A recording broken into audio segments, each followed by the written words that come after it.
Vodiyni kichirisini yeb ko'rganlar bormi? Yemagan bo'lsanglar tayyorlab ko'rishinglar kerak. Demak, qozonimizga yog' quyamiz va piyozni solib, tillari bo'lguncha qovuramiz. Ketidan sabzini solib, birroq qovuramiz va pomidor solib, yaxshilab qovuramiz va yetarlicha suv quyamiz.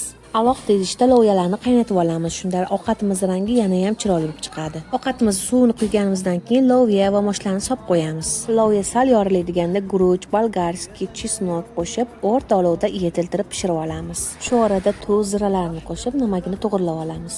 Yetilib pishgan kichirilarni suzamiz va ustiga qiyma, piyozni qovurib, ta'mini yana ham shirin qilamiz. Ichiga solingan go'shtdan ko'ra ustiga qovurilgan qiyma qilinsa, ovqatimizning ta'mi yana ham shirin bo'ladi. Sizlar kichir ovqatni yeganmisizlar? Sizlarning shahringlarda qay tariqa tayyorlanadi, kommentariyada albatta yozib qoldiringlar.